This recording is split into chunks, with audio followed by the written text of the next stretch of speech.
All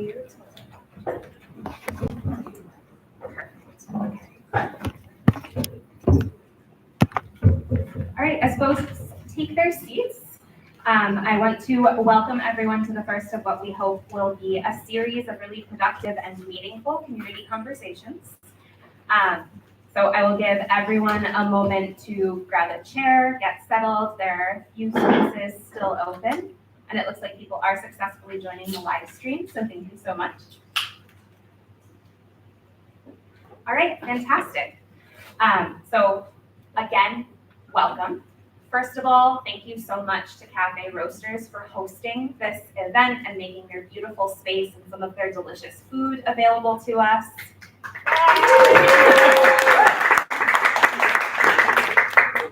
Thank you so much to all of our panelists who you'll have opportunity to hear from and learn from throughout the evening.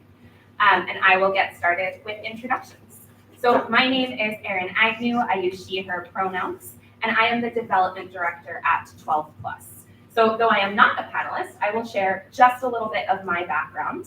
I actually was a fellow working in direct student advising at 12 Plus between college and law school, had a little bit of a career, and then came back to work on our development advancement side. So what we do, of course, which is working in direct school partnership models to build student support centers called Plus Centers, as well as place caring trained staff, is essential to our communities. And in this moment, we are in our 12th year of operation. So with that essential work and 12 years going strong, we want to take this moment to get in lockstep alignment with institutions and organizations whose work we value and look up to and want to learn from and work alongside. So that is how we have curated the panelists here today. And the first thing I'm going to do is ask each of you, there's another microphone there as well, you can pass both. I will ask each of you to introduce yourselves, and please take a minute or two to share anything that brings you here in your personal or professional background. Okay. Yes, just thank you. Thank you for bringing us all together and for just the amazing work you've been doing. So thank you, Erin. With that being said, my name is Tracy Johnson. I am the City of Philadelphia's Youth Ombudsperson. It's a newly created office. We've only been around for going on 2 years. And prior to coming to the Office of the Youth Ombudsperson, I was a staff attorney on the Youth Justice Project at Community Legal Services, where we provided free legal support to youth who had civil legal needs relating to any involvement with the juvenile justice system, child welfare system, or the behavioral health system. And I intro that first because the work that I do now at the Office of the Youth Ombudsperson is promoting and ensuring the rights and protections of youth who are in congregate care. So making sure all youth who are in foster care group homes, juvenile detention centers, behavioral health treatment facilities, that their rights are being protected and that they're receiving the treatment and the healing that they deserve with no further harm. So making sure they're not experiencing any abuse or maltreatment. And so that's what I do. And the reason why I am happy to be in this space is because we also make sure that young people are receiving the educational supports that they need, that they're not experiencing any disruptions in their education when they're admitted into placement. And so I will be speaking from that vantage point today. So great to meet you all, and I will pass it to Ashley. Hi, good evening. Good evening, everyone. Ashley Giles Perkins. I use she, they pronouns. I am a current staff attorney at the Education Law Center in Pennsylvania. We are statewide. We have an office in Philly and in Pittsburgh. And our mission is to make sure that young people who are typically underserved still have access to a quality education across Pennsylvania. Public education is our focus. And I have been at ELC, our acronym, for almost 5 years. I came there by way of a fellowship that I got during law school when I was in Chicago. So yes, city to city, Midwest back to the East Coast, originally from Connecticut. And my fellowship was focused on system-involved youth and making sure that they were still having access to education. This was during the pandemic, 2020. in the fall.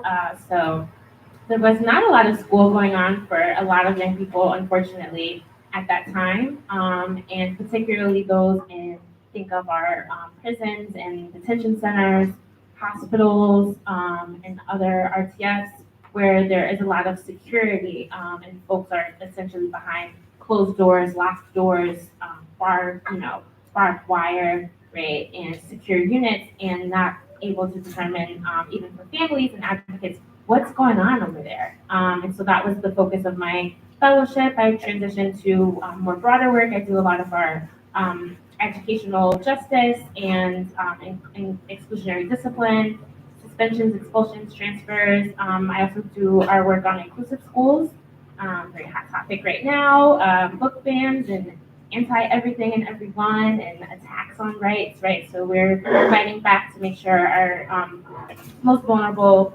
populations of young people are still centered and still valued. I know that they do matter in our public schools. And so I'll stop there, but very grateful to be here. Thank you. Hello, everyone. My name is Damian Irizarry. I'm a student board representative for the Kansas City School District, and I have been doing this position for 3 years now. Basically, my role and my duties is to listen to the students that attends my high school and bring up their concerns, um, things that they want to highlight that is good for our school, and bring it to the superintendent and her team and also other advisory board members. And also we talk on a month-to-month basis where we could also incorporate some solutions for the challenges that the students present. Um, my background is I moved here from Florida, and I am always in the district for all my educational years. I'm a senior now. And basically, what I'm happy to be here today is because the topic of just education equity is very important now that I'm kind of starting my role into politics and learning more about politics. And my role as student board representative is to teach the youth of what's going on within our district. So I believe teaching the youth about education equity and why it is important that we all should have like equal access and equal resources with other students in the country is very important. And I just love teaching youth about those things. Thank you. Hi everyone, I'm probably the most or the least interesting person here, but I'm the CEO and co-founder of 12 Plus. I've been with the organization obviously since the very beginning in 2012. I'm just so grateful that all of you have joined us here for this very first event. 12 Plus, as many of you are already familiar with, we partner with schools across Philadelphia and Camden to build cultures that empower students to pursue education and opportunities beyond 12th grade. The way that we do that when we partner with the schools, we build what we call a Plus Center, which is very near and dear to a lot of the people in this audience. And then we staff those Plus Centers with incredible people who are there Monday through Friday, from the beginning of the school day to hours after it ends. And they fight for our students to make sure that not a single one of them is not given support, and that each of them has an incredible pathway ready for them by the time that they graduate. We currently serve 13 high schools across both cities. We serve 4,000 students annually, which is pretty incredible. Since we started with a school not too far from here in Kensington, to come from that to this and to see all of you here and to see and be in front of all these incredible panelists is just a testament to our community and to the dedication that we've had to our mission. A little bit about me is I'm the son of immigrants. You know, my parents immigrated here from Korea for the same reason that a lot of immigrant parents do, is just to seek a better life for their children. When we came here, they didn't have a lot of money, they did not speak the language, but they really fought to make sure that I could live in the neighborhood just close enough to an incredible public school. And just having access to that public school opened up a wide array of different opportunities for my life. And eventually it led me here to Philadelphia. And when I got here, I saw that students and young people across the city did not have access to a great school right within their neighborhood all the time. If you want to go to a great school in Philly, you have to either test into it, win a lottery, or you have to have a lot of money. To me, that's a fundamental injustice that exists within the city and in communities across the country. So that's what we've been fighting for here at 12 Plus, is to make sure that regardless of where you live, you have a place that you can go to that will support your dreams, your goals every step of the way. And that's what so many people in this room are doing here every single day. So thank you so much for having me. So our first official question, I'm going to ask everyone to do a 30-second rapid fire. And it's very clear that so many of you think about this day to day. We talked about what we fight for, who we need to protect, who we are here to educate. But we are here today to build a collective definition of education equity in our current era, a very changing era. So in 30 seconds, what does education equity mean from where you are sitting now? I can go first. Education equity means exactly what you just said, making sure that regardless of a youth's background, the income of their family, where they're from, that they have the free and appropriate education that they are required to receive by law, that they have fair and equal access to that. All children, regardless of background. That's what it means to me. Yeah, equity always brings me back to that theme. People know which one I'm talking, and they're standing on the boxes, and you have like equality, everyone gets the same thing, right? But equity sometimes requires certain students, right, for educational purposes to have more in order to be on the same playing field as everyone else. And so education equity, as my panelists just shared, is exactly that. And thinking of each individual student, what does this student need in order for them to really thrive, right? Not just make it through the day, and taking a look at them for who they are, not just their zip code or their skin color or what language they speak. Education equity means to me just kind of how what everyone kind of said, but more importantly, it doesn't matter like the gender, the skin color of where you come from, and or where you live currently, that you have the same access as every other student in this country, and that there's no barrier in between, especially when we are talking about like colleges, and there's a big difference in like the application pool for students that have like education barriers with students that have that pays for education. So yeah. One of the things that I've always loved about the work that we do is that we are always meeting students where they're at, regardless of what their background is or what their dreams are, or what path they want to pursue. We support them all in their very particular and specific ways. So sometimes the way that I think about it is making sure that all of our students have the right pair of shoes, right? Not just the same pairs of shoes, but the ones that fit them perfectly, the ones that will allow them to run confidently and be able to succeed on their own. And I think that that's something that's really magical about what happens within our plus centers and about the work that you all are doing, is to make sure that each of our young people have the right pairs of shoes. I think that's a great analogy. Great, we have a shared definition. Everyone can go home, enjoy the snacks. But so this question now is for anyone. So if you feel inspired to speak to it or build on what someone else said, please jump in. But you each work in really distinct areas towards a common cause. So thinking about the perspective that you bring and your day-to-day work, what goals do you see the education landscape policy institutions in your community focusing on in the next 5 years?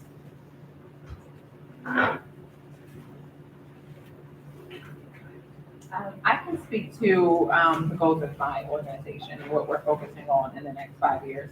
So we go into youth residential placement facilities. So I listed the type of places we're going into, and we're talking to young people about, their rights. Are you getting your 3 meals and 1 snack a day? Are you able to talk to your family once every 2 weeks as required by law? Have you ever been held in seclusion for more than 4 hours? Have you ever been, placed in an improper restraint? But we also ask them about their education. We want to know, where are they enrolled in school? Are they on the ground school at their placement facility? Are they going to their school of origin? How many hours are they in school? Are they receiving the proper coursework in the subjects? Are they reading on grade level? Do they know if they're earning credits?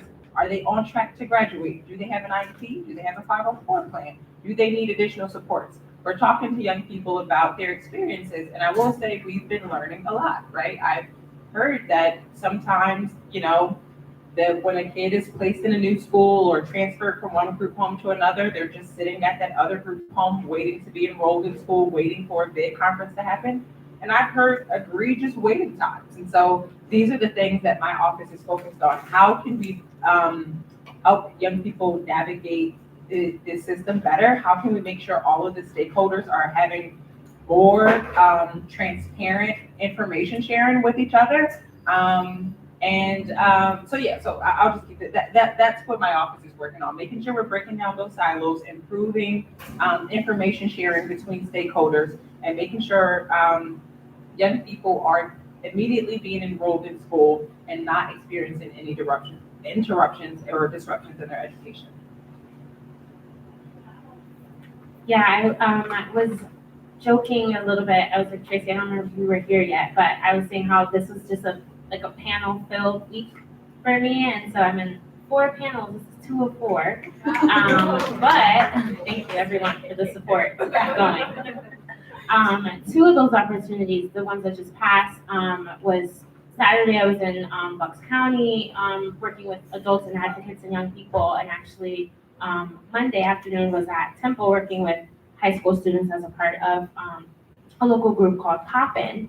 And so being able to interact and kind of get different perspectives, different parts of the state, right? So thinking of all of that, thinking of Philadelphia, there are just so many problems, but positively, what I'd like to see as a goal really are to take some of those conversations I feel like I get from young people in silos, and to really bring that to the forefront. I think there's a lot of time spent about helping young people and making sure everything that they have what they need, and also interacting with them directly, asking them what they need, and helping them to find it. There's so many hoops, particularly if you have any system involvement or students experiencing homelessness, right? Students who are being bullied at school. There's just a variety of issues happening. A lot of the times they feel like the world is falling on their head all at once, and sometimes it actually is.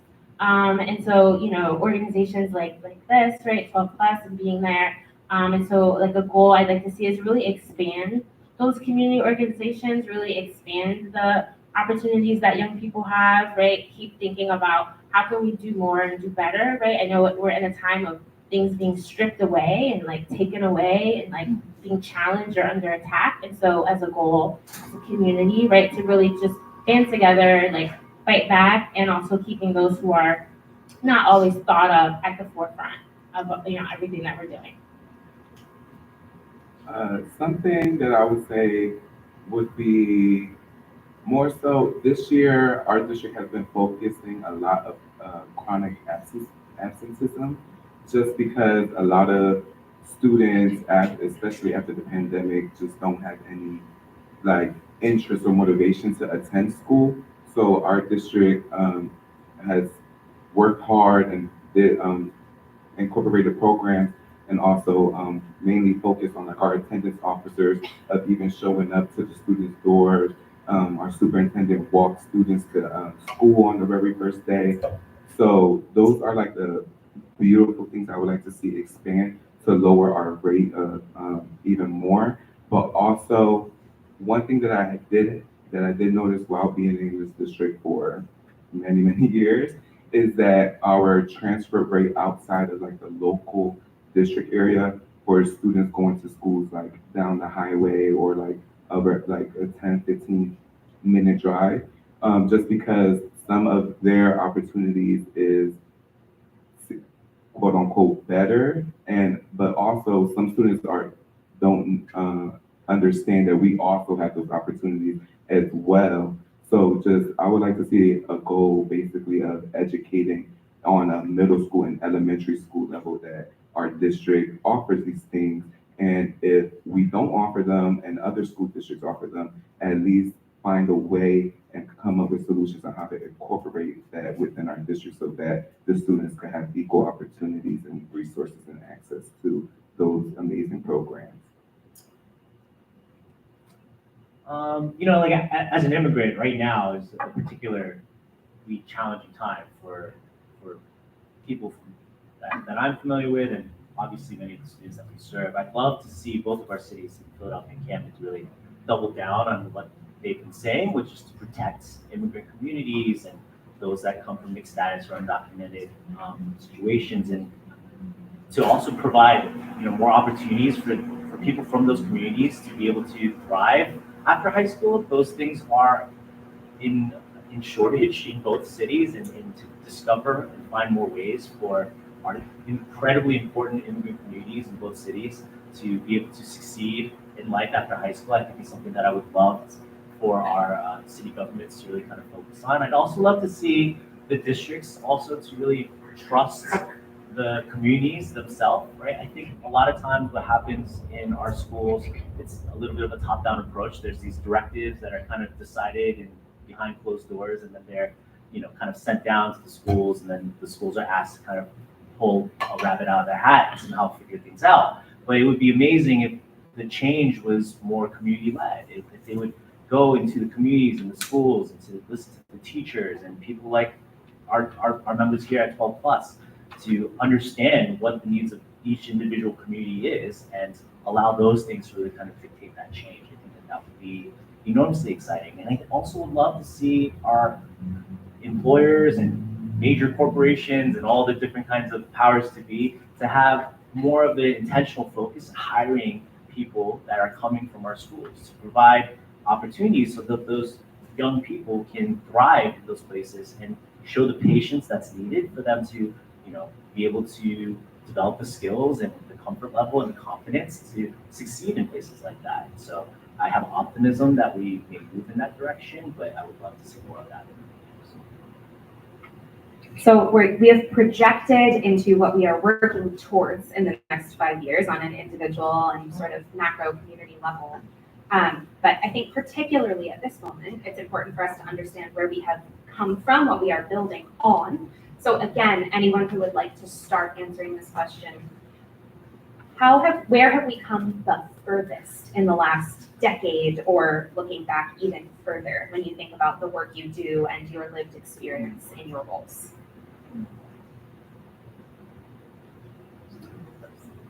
I'm trying to be positive here.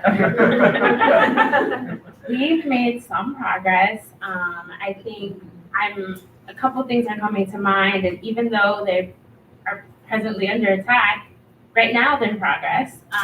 So thinking about Education Law Center brought a lawsuit against the state a decade ago. That was decided 2 years ago now, in February actually, and that education is a fundamental right? And we need to equitably fund our schools, and it isn't determined by your local property tax dollars, because there's many rural areas and many cities that aren't going to be able to raise that in the way that other communities in our same state would. And so to punish the students attending the school isn't right. And so we have seen some progress. We did see level up funding come through. We also are seeing now budget talks about what we can do, and there's advocates who are pushing to say, this is not a 1 year budget, right? This is not a 2 year thing. We're not going to be able to reverse decades of underfunding, in a single year. Let's get a 2 year plan going, a 3 year plan, a 5 year plan. What's our 10 year plan, right? So looking ahead to how we can continue to increase the amount of dollars going into schools and communities. And so I think that is an area where we've seen some growth. I think even it's been somewhat of a bipartisan issue where everyone wants their kids to have the best, right? I think that's something that everyone can pretty much agree on, and just mathematically it wasn't possible to do it in the way where we were funding schools based on that type of algorithm or system of tax dollars. And so that's been sort of established, and so only up hopefully from here. I asked Ashley to go first because I feel like Education Law Center has just been at the forefront of so many of the most important reforms that have happened across the state. And I will say that, they're partially responsible for why my office exists, because they said, out loud that we need to have better oversight mechanisms for the educational outcomes of youth and placement. Like, I remember reading the report that Child First in Education Law Center put out, basically talking about the inadequate education that youth in placement facilities were receiving. They put out another report about immediate enrollment and ensuring, the continuity of education. They've been at the forefront of that work and have been, expert consultants to my office. And I will say that I feel like there has been, due to their advocacy, there's been an uptick from about like 2019 to 2020 of more people realizing that when we talk about education, we can't leave out the young people who have been relegated to placements. The assumption is, oh, they're not going to be there that long, or there's resources, or no one has paid close attention to the ways in which our young people in placement are falling through the cracks. And I'm just very, very thankful to Education Law Center and Ashley and Paige, Mara, and everyone there and their advocacy, because I feel like that's why we are having better, more effective conversations about how we can ensure better educational outcomes for youth who are in placement and beyond, and the aftercare planning, all of those things. So I just like to shout out the advocates at this point about their work. So.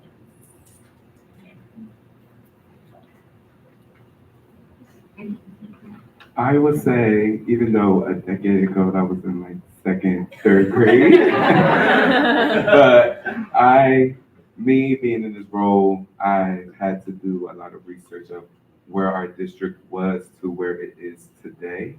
So something that we have been improving in is giving students the opportunity of also having different partnerships with like higher education.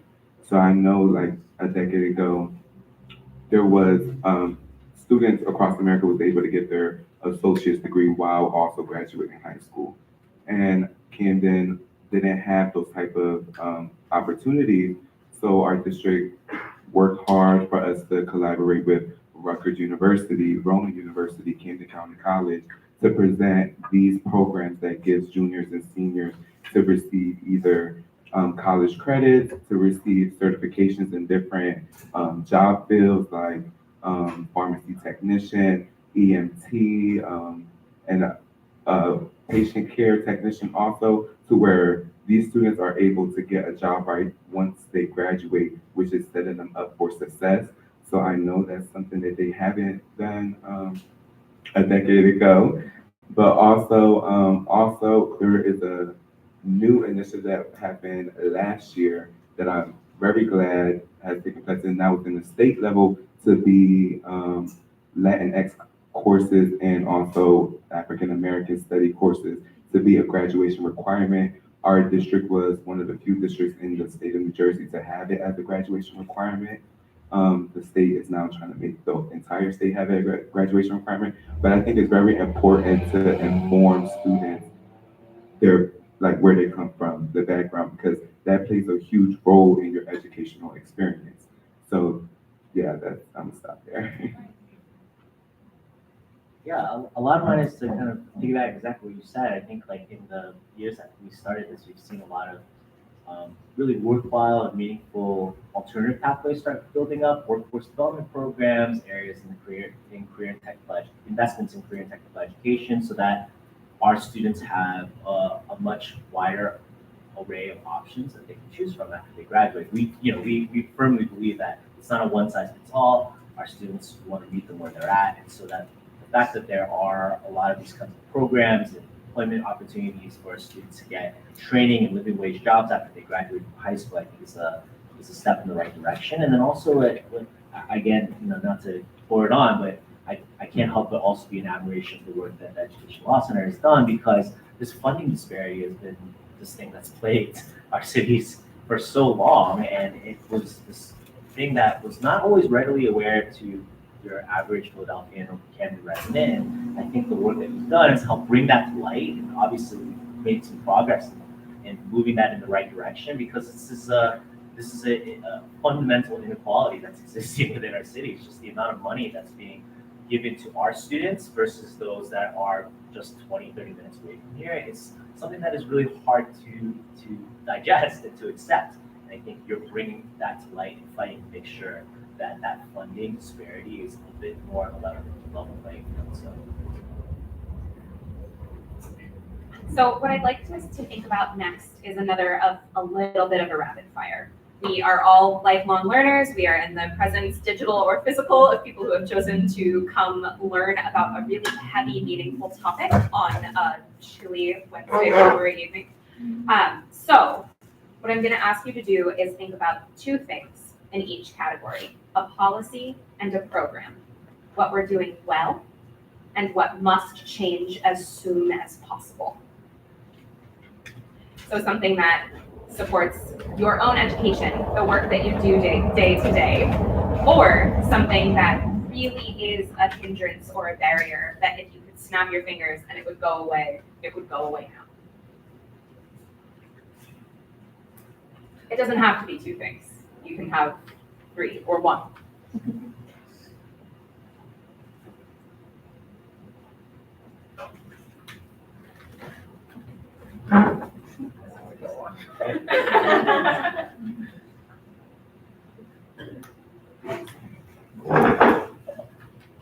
I don't know if I've got my full answer together, but the immediate snap my fingers and make it go away is definitely permanent expulsions.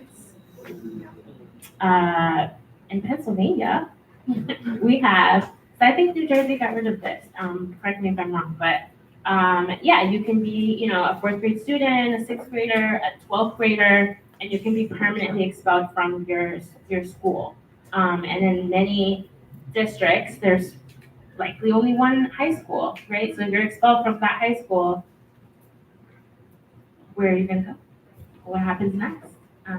So I'm not sure about the rest of my answer, but definitely go ahead and eliminate that. So for me, the immediate thing that I would eliminate is the issue that transportation has presented to youth being able to attend their school of origin when they go to placement. So like if a youth comes from Bucks County or another county and they're in Philadelphia and they're sent to a group home here, what happens is no one can transport them to their school of origin because it's an hour drive away, and we have 15 other kids here who we also have to make sure gets to school. They all have to get to school at 8:30, so we don't know how to get them to school. If I could snap my finger, that would no longer be an issue. And there's so many people who are supposed to have in hand, and hey, you put in this transportation assistance request, and this person is. We have busing, and we get funding for there to be,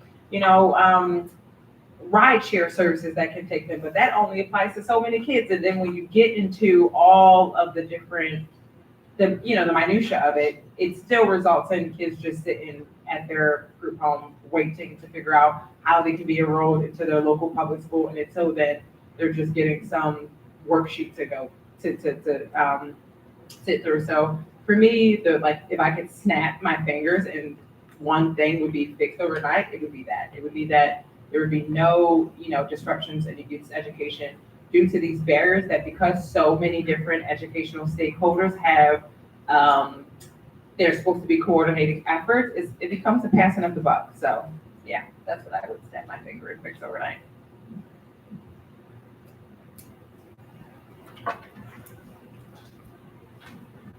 So something that I would say, again, just to snap my fingers and eliminate, is more so after the pandemic, we kind of turned into a very technology-driven education. So that's something that I would eliminate just for some reasons. Just because before then, it was pencil and paper. You write, you read. Like in the fourth grade, I learned how to write cursive. I learned how to read very well. I was able to write essays like maybe 2 to 3 pages. But now after the pandemic, since the schools provide every student like a Chromebook, and with like for majority of like the platforms that most districts use is online, all of the work is you just complete it online, which I feel like students lose the opportunity to learn how to read and write on paper. And as we've seen and as we know of, it's like students don't know how to write in cursive no more. We had my fellow senior friends don't know how to write in cursive. So like, I feel like that's something that I will eliminate. Yeah, to me, it's if I could snap and magically make it go away. I guess it's just this like, maybe it might be controversial for some, but it's just this over reliance on standardized testing to just kind of dictate everything that happens within our education space. You see so often, they're like, we work in a lot of these schools. There's amazing things that are happening on the ground. If you're a member of that community, if you're a teacher, a parent, a student, you can see that great change is happening. And yet, because they're being assessed by a number on a page, sometimes their funding can get stripped away, or they get threatened to get closed down altogether, and it never tells the whole picture of progress that a school is making. And for me, that has been very frustrating, in my time with running this nonprofit. I guess another thing I would say is we are constantly fighting to find pathways that are accessible for our students, and college has become more and more inaccessible for lots of reasons, one of which is because it's so unaffordable. And even with the financial aid that's given, even with some of the different kinds of institutional aid that's provided, to me, if I could snap, again, my fingers, make it go away, is I think public to employee colleges should be free for all of our students. And so if I can make that happen tomorrow, I would, because that would obviously solve, or at least be part of the solution to make sure our students are getting the opportunities to deserve at school. So if no one has a policy or a program to shout out, we can stay riled up. So we are. We are all very grateful for your work, Ashley. So I think we can stay in this energy. We are here because we're all a little riled up. We are facing a moment where there is potentially a great deal of change that is varying degrees of controllable, happening at the federal and therefore the state and local level. How is your community situated to handle that change? I will invite anyone to start. I mean, it's the people sitting in this room. I mean, there's half the audience here. They work for 12+. They are in our communities every single day. I'm looking at you, Ernest, over there in the back. But every single one of you just are incredibly important to what we're trying to fight for. You're in our schools and showing up for our students. And you're not choosing to just support one type of student or a person with these kinds of grades. You're fighting for all of them. And you are going into those spaces and saying that you believe that they deserve a great future for themselves, and you believe in them, and you're going to stand with them every step of the way. And I just think that it kind of boils down to that. It's the fact that you refuse to let this outside narrative kind of take hold and tell them that they don't deserve to do anything after high school, and instead you're telling them the opposite, that they in fact have the right to have great education or career after they graduate. And I'm just really proud of the work that we do here at Plus. I totally agree with that answer. I think that, as I've been thinking through some of the hardships that we're going to face as a community, I've been very warmed by my colleagues. Just last week, I had a great conversation with a colleague who works in the Mayor's Office of Education, and just thinking about the great work that they're doing with community schools, and very similar to 12+, making sure they're going into districts with our most at-risk youth, and making a plan for them to graduate and have a plan for success after they graduate high school, whether that's going to college, whether that's going into the trades, whether that's trying to start a business, making sure they have a plan for success. And I remember just feeling very, just happy that there were, folks doing that work. Earlier, late last year, I had a conversation with a friend who works in the Office of Homeless Services for the city of Philadelphia. And they were talking to me about how they're working with, the school district and other educational partners to make sure that youth who are experiencing homelessness, aren't suffering any undue, unnecessary delays to their access to education. And so I continue to feel very enriched by the partnerships that my office has built, and knowing that it's going to be that partnership that gets us through all of that. So I loved your answer, and I'm going to piggyback off of it.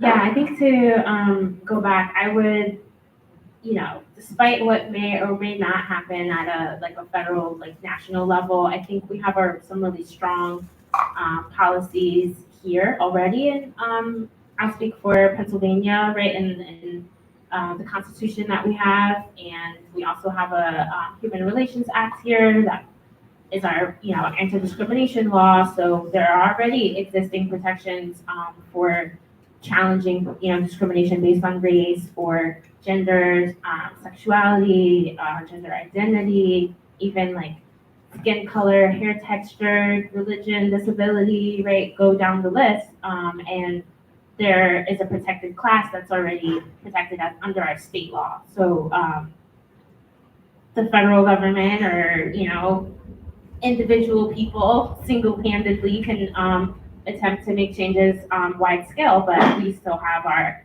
existing constitution, state law, and we have our local school and county policies, right? So I know the School District of Philadelphia has a really affirming name and pronouns policy that they've actually had for almost 10 years now.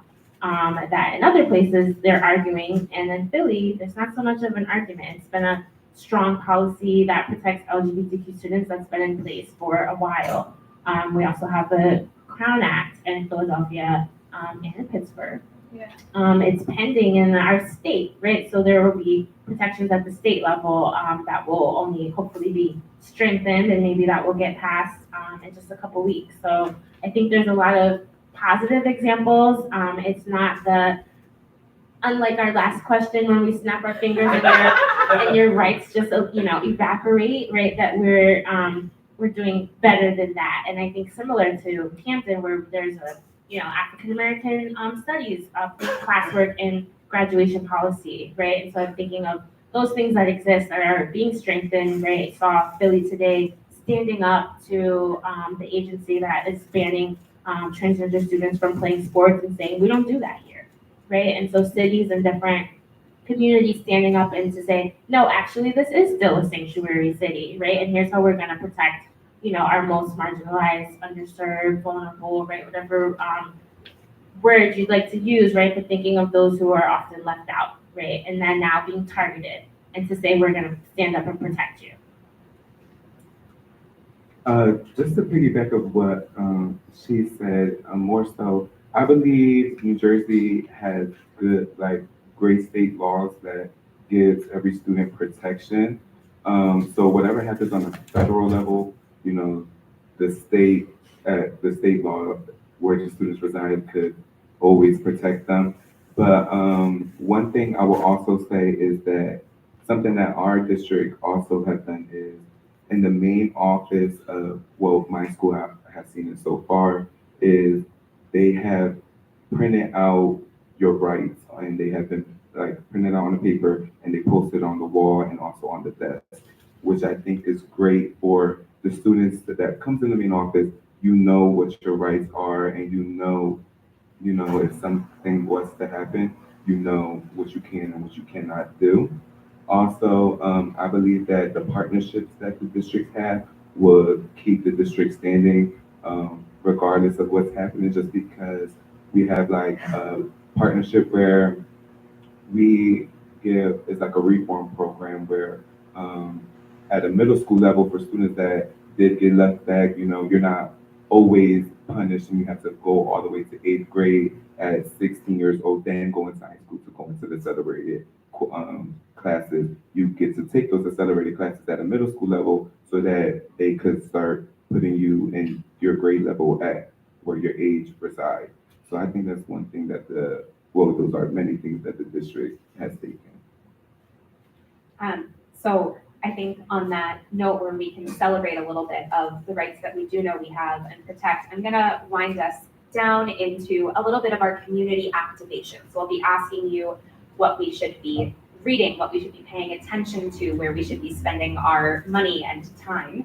But as I let you percolate on that topic, I'll also let everyone know that we do have a couple of minutes set aside for questions. So if you do have a question for one, more, or all of the panelists, when we sort of end our formal program, I will be ready to bring the mic to you. So as we are thinking about how our communities can step in, Let's think about people who don't have the privilege of working alongside our students every day, maybe are not in a policy change capacity. What can someone who doesn't have that immediate access do to be supportive of our youth?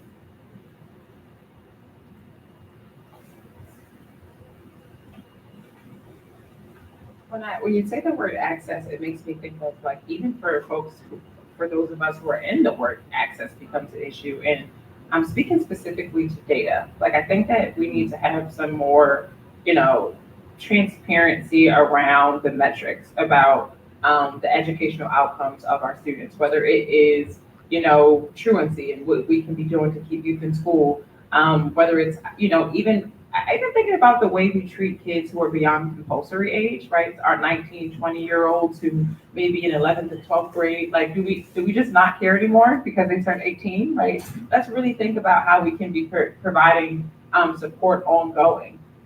So for me, I think that when I think of access, I think that we should have more transparent data about educational outcomes for all of our young people, so that we can then think about how can we then be calling on the community to step up, right? To say, hey, like we need more after school programs, we need more, you know, workforce development programs, we need more of this. Until you be transparent about what the needs are, it's hard for people to know how they can contribute because as you said, there are people who want to help. So I really think it's being transparent about what the needs are so that we can start to work collectively to meet those needs. Definitely all of that, adding to that, to say, you know, that most of the time, I won't say every single school district, but a good majority, even if you don't have a child in the school, can still be involved, right? Going to the meetings. Sometimes they're looking for volunteers or someone to stand up and speak out. And I think it, on the one hand, it looks at, you know, people, because there's a lot happening right now. It's like everything is on every side. So they're like, he doesn't even have anyone in this district. What are you doing at this meeting, right? And you're trying to disrupt. And we see it in that way. And we see it on the flip side where students are saying, you know, where's the community to stand behind us? We're standing here, and the only one I see is like my own parents, which is like, yes, duh, support your own kid. And where's everyone else who doesn't have a kid in the school? And just because you don't doesn't mean that you don't have any sort of input or, you know, care to what happens in public schools. I always think of how everyone has a touch point with the school system, right? Whether you're homeschooled or private school, cyber school, public, or you've decided to divest from school. That's a choice, right, that you've made related to your education. And so thinking of all of the different ways that our students show up, and where are the advocates in each of those different specters. Definitely mentorship programs, right? I'm thinking of sometimes they're fundraising for something, right? Like other people have to come in and make those connections. And it's always that moment where it's like, oh, wow, you know, this person who knows this thing, who runs the bakery, who had the garden, who that my kid was a part of, and they did the community, right? And it's always making connections and building our community with one another. I think there's no reason that it's like, oh, only the parents, right? Because I'm not a parent. I work in and around schools, and still very much care about the schools of Philadelphia where I have no kids, right?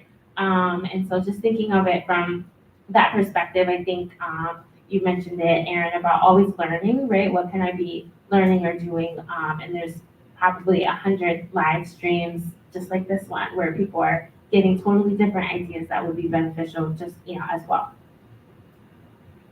One thing I will share that was said was meetings.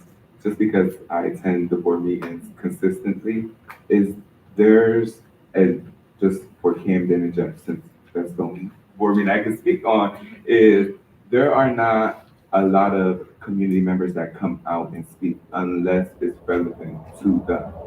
And I think that's the main problem because you should be, I would say the consistency.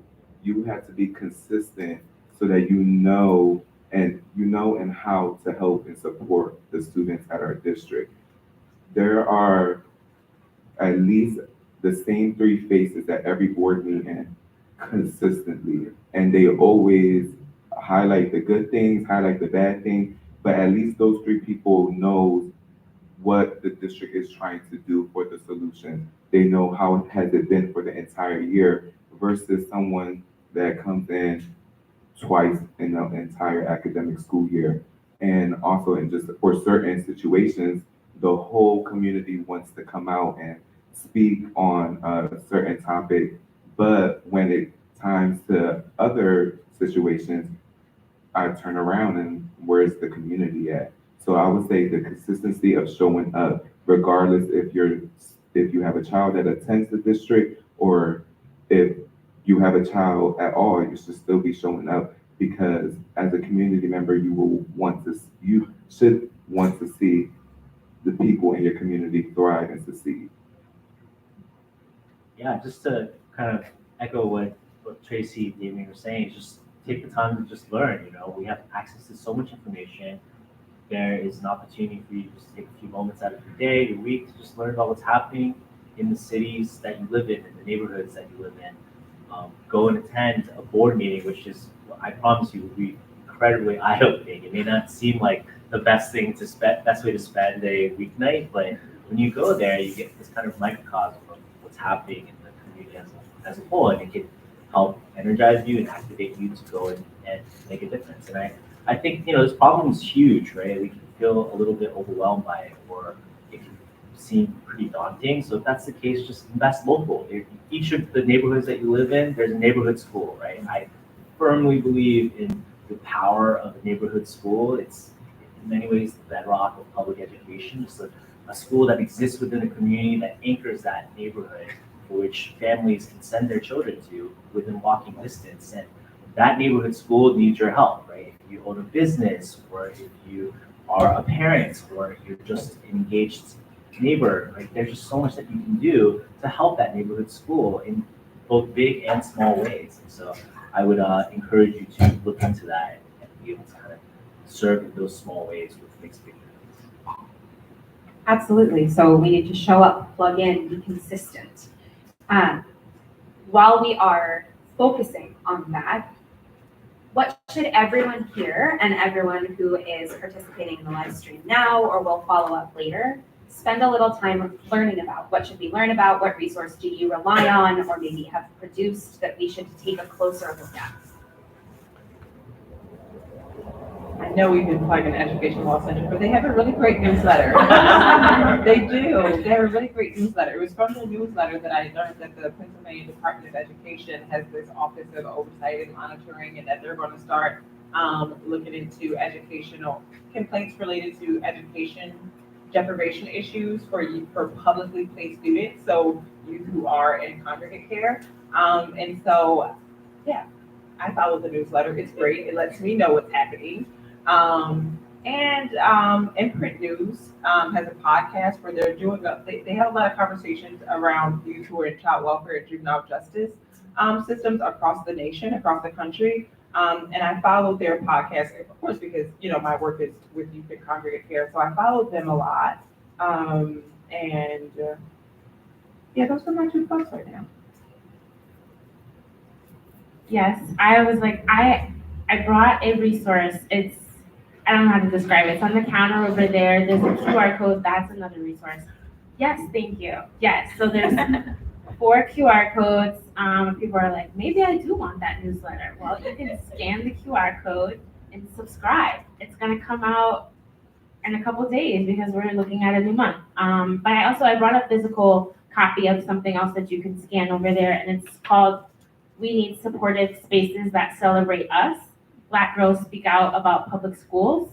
And we did a number of focus groups and with students, and it came out with 8 recommendations, anything from, I would love it if there were more mental health professionals in my school, or the dress code was affirming, or the curriculum was meaningful to my culture and my background, right? Or any of the other topics. So students are telling us what they are looking for, what they need, what problems exist or barriers exist for them. And so I think this is just one of many reports. Because there's been enough ELC plugs, thank you. I always look to, and then there's certain organizations that I follow like on Instagram or go to their events. And I'm gonna miss, because I'm sure there's 100 different organizations in Philly, maybe 1,000. And so I like the resources that come out from Philly. Yeah. and from YAS, Youth Art and Self-Empowerment Project. And they have a book out of poetry from young people who were incarcerated, and art projects from them. They also have a documentary that they produced themselves and put out. And I was like, I know we're expecting some other documentary coming from Children First, Juvenile Law Center, and there's so many organizations. I mentioned Poppin earlier, there's We Rain, right? And so those are just the ones off the top of my head. But connecting with those youth organizations, right? Getting that sort of deep dive about what their members are doing or focused on or care about, or what they're fundraising for, or what carpentry class they're holding on a Saturday, where you can tell a young person like, hey, you're 16 to 24, like, why don't you check this out? And there's just so much going on. And so I think like there's always, each day I learn about a group, I'm like, oh, I haven't heard of that. Even when 12 plus came on my radar, I was like, oh, how did I miss that? And I watched the YouTube video and I was like horrified that there was another educational gap that I hadn't considered. I was like, I thought I had them all. There's always another one. But yes, just thinking of obviously Education Law Center and our materials, definitely engage with us. And then keep it going from there. I would also say engaging in community events. So I know in Camden, there's like a yearly Centerville Day where the community goes to the Centerville Park, and it could be anyone. And it's with the City of Camden government alongside the public school district nutrition team, and they give free food. There's bouncy houses. There's the stuff for kids to play with, but then there's a stage where people share like poems or they sing. I'm also a cheerleader, so the cheerleaders perform. The other youth step teams, they also perform there. But why I say is engage into those events is because at those events you could learn who is in your community, who is around you, how are people like in your community, and that is your chance to also. One big thing this senior taught me is networking. You get to network with other people, and you could share those resources. Like, let's say if Ray was at a community event, like, oh, I run a 12 plus. That could be like a connection for him to get into another school if that person has a school that he doesn't already provide the services to. That's one big thing that indulging yourself up with people and around so much different people, you can expand your network so much. And that's what I have been doing, and my network has grown amazingly. And also, I got to learn how other people are around me, just because I've always been in Camden, where I was able to learn people from Philly, Cherry Hill, New York, and even down where I was born in Florida, and even across all the way to California. I learned how different we are, and it was just amazing how to see how everyone individually is just so different, and you get to build a relationship with that person. So yeah. I just want to add really quickly that I did not plug my own office at all. So if anyone here has an Instagram, we have a beautiful Instagram page. It is PHL Youth Buds, PHL for Philly Youth Buds. And we do a lot of great work being like thought leaders and partners on issues impacting youth. And we try to be as culturally competent as possible. So like during Black History Month, we did a 3-part series looking at the demographic disparities of Black youth who enter the juvenile justice, child welfare, and behavioral health system. We did the same thing for Pride Month, looking at the ways in which LGBTQ youth touch the juvenile justice, child welfare, and behavioral health systems. We did the same thing for Hispanic Heritage Month, right? Because we're really looking at how each particular demographic of young people are touching these systems, knowing that in Philadelphia, most of the kids who are in placement are Black and Latinx. And so that's why it was really important for us to, highlight those disparities.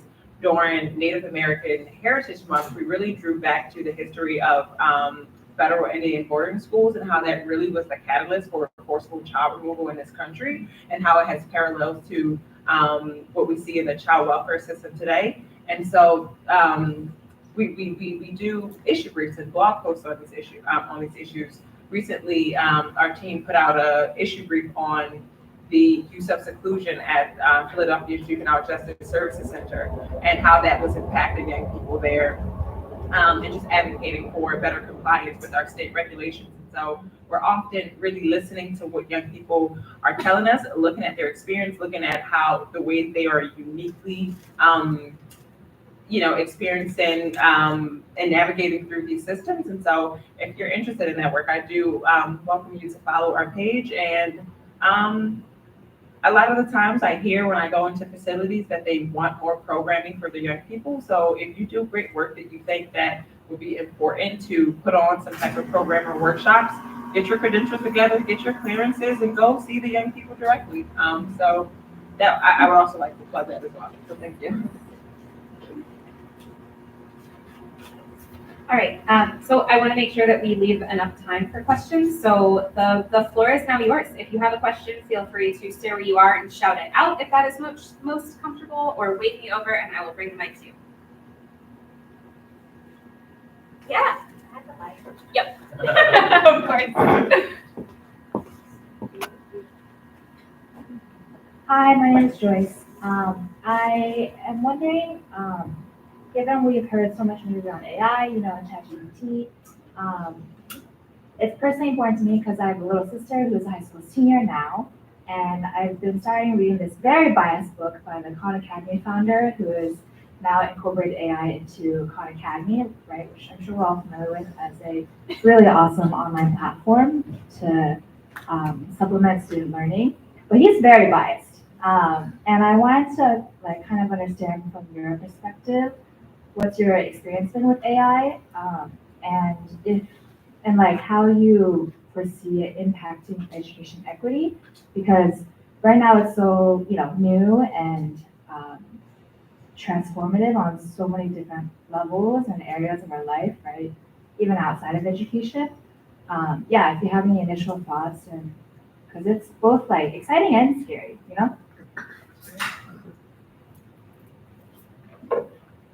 I'll just jump in because something I haven't considered all that much, and I think particularly as other panelists kind of said that we're sort of leaning cyber these days.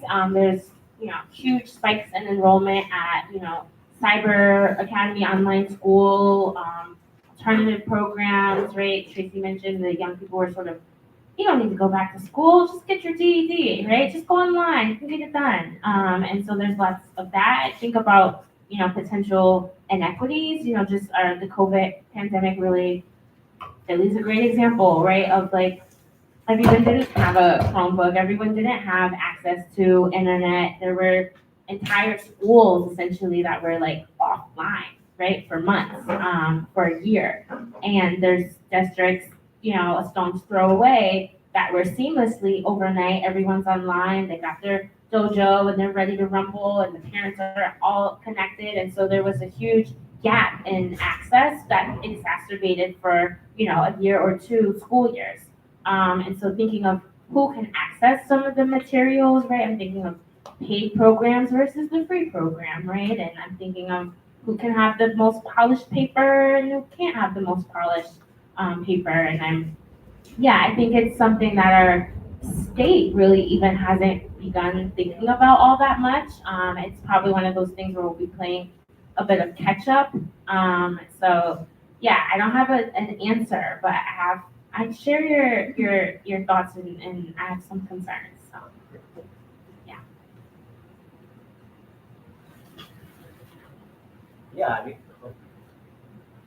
I think undoubtedly AI is going to have some sort of an impact on a lot of the work that we're doing and in our schools. I think it's undeniable that it will influence a lot of the things that are happening in education, but it is pretty difficult to predict. We're kind of heading into unprecedented territory right now. What I will say though, that it actually, believe it or not, I know there's a lot of people who feel like we're just at the precipice of computers taking over our lives. But I do also think that in some cases, the work that's happening in schools, especially on the direct service level and the teachers, is going to actually grow in importance, right? In fact, because there are a lot of things that AI will automate and make more efficient, it will hopefully encourage the importance of the direct personal connection between an adult and a young person, and reinforce that in ways that we haven't seen in a lot of years.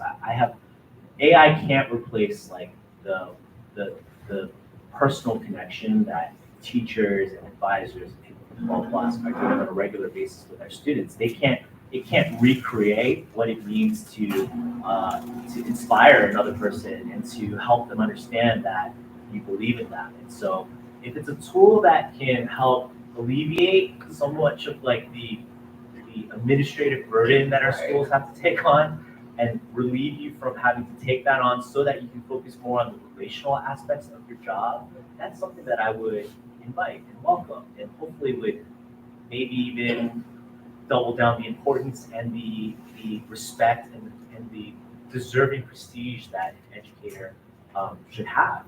So I have some optimism that the onset of AI will help with that.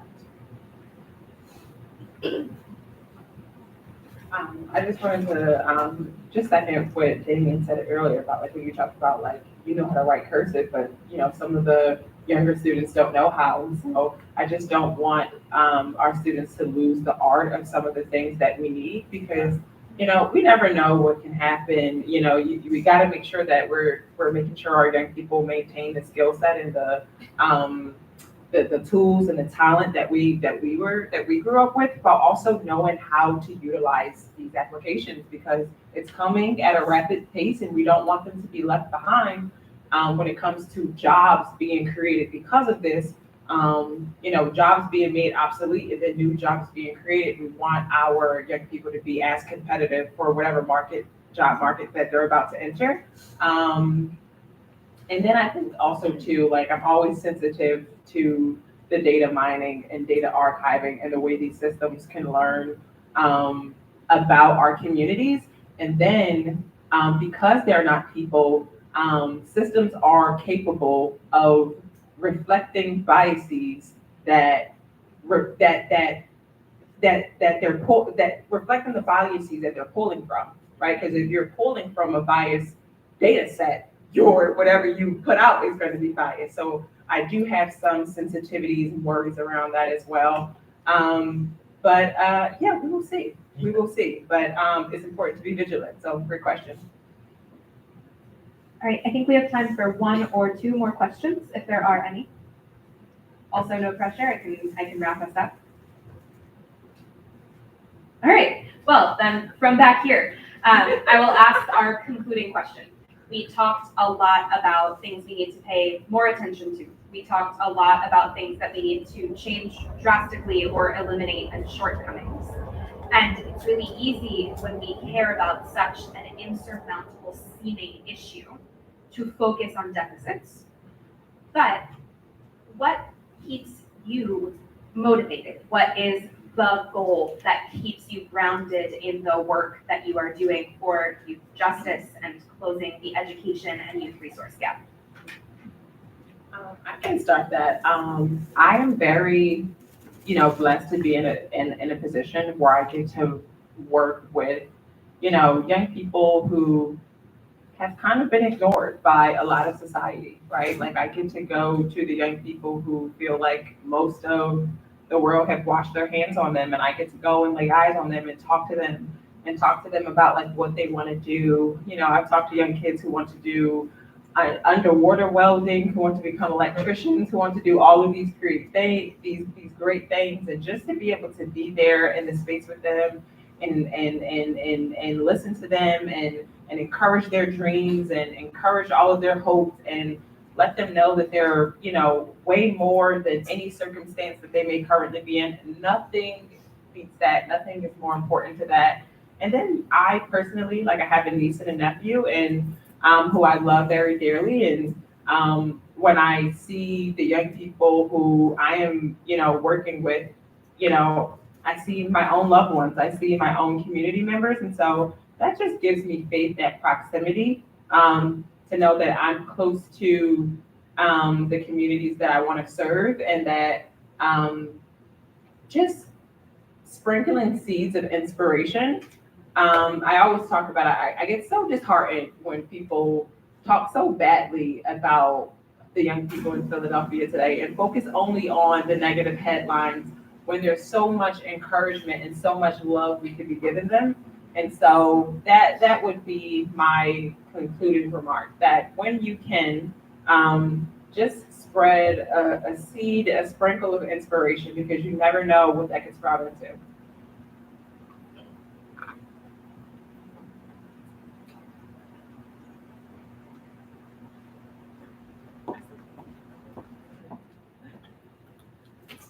So I would say something that motivates me is because me growing up in a underprivileged community, but also being Latino and LGBTQ, being this person presented so many challenges for me.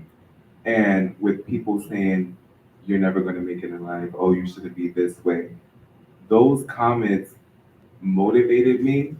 It never teared me down like how it would other people, just because I'm a type of person where if you're telling me I'm not going to do something, I'm going to do it just to prove you wrong. And one thing that something that has been presented to me was, for everyone that don't know, I've been accepted to Columbia University. Thank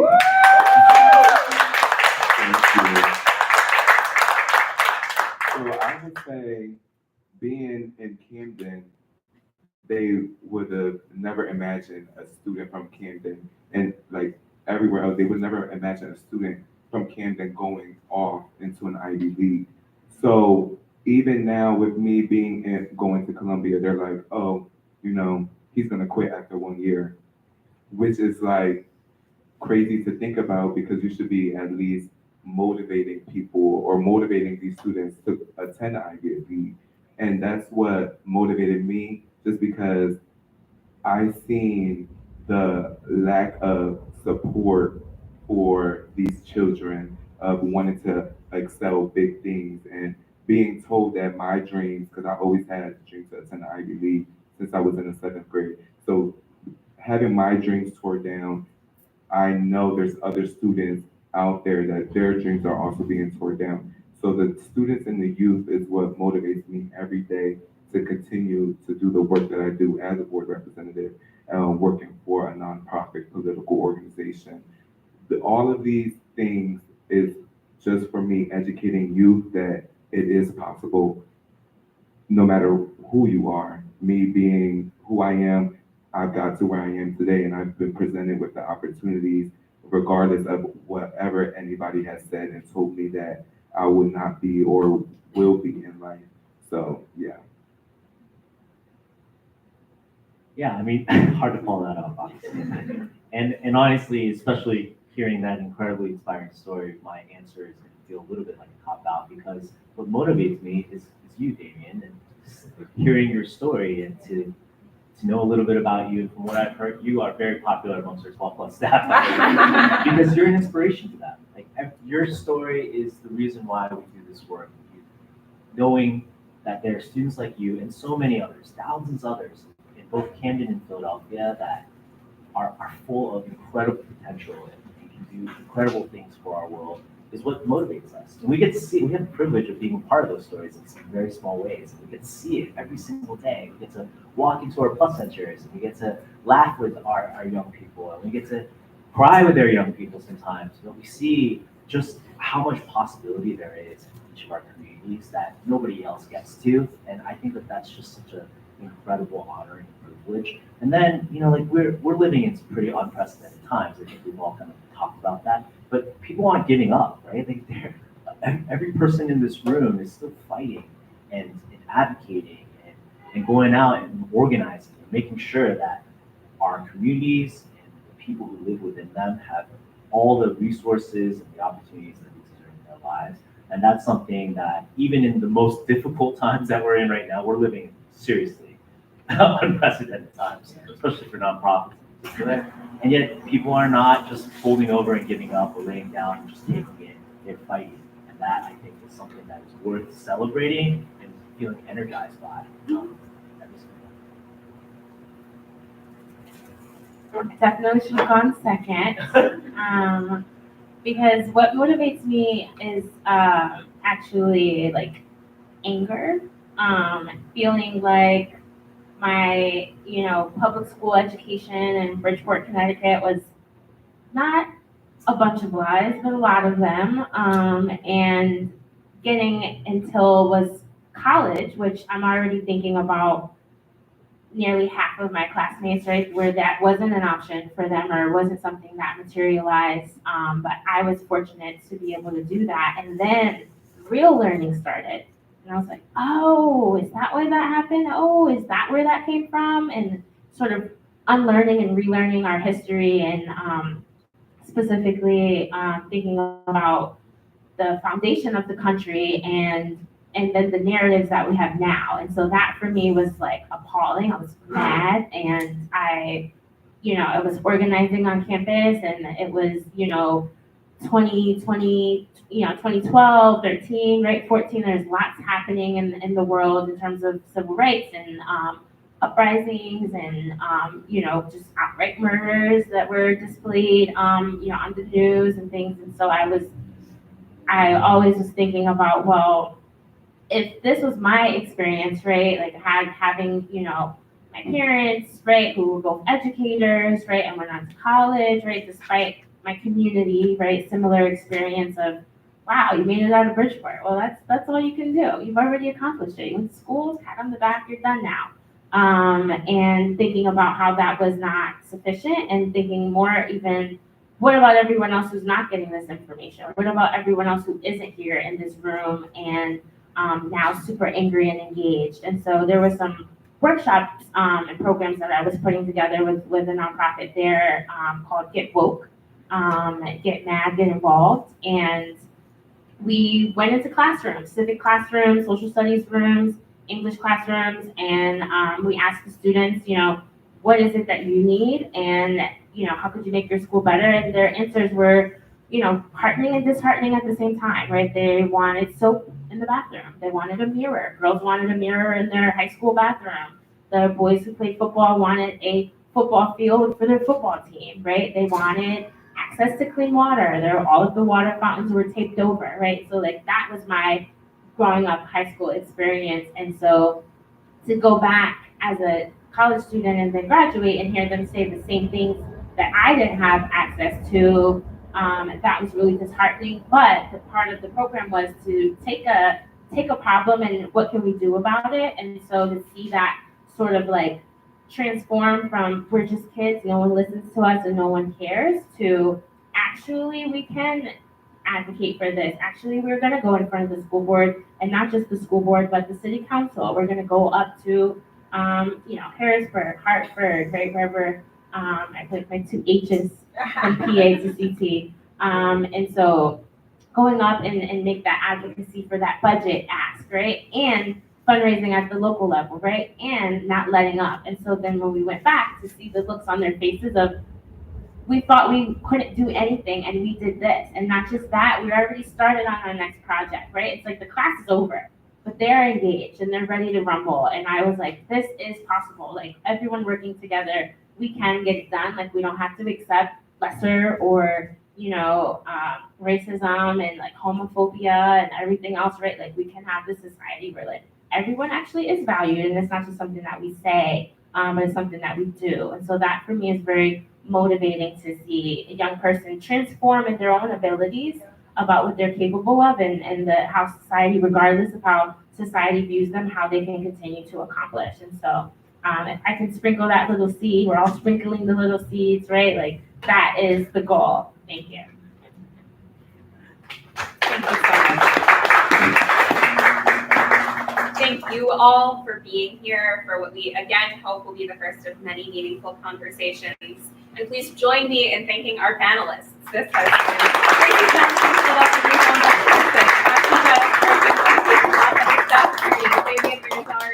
Camden Education Board student beyond 12 plus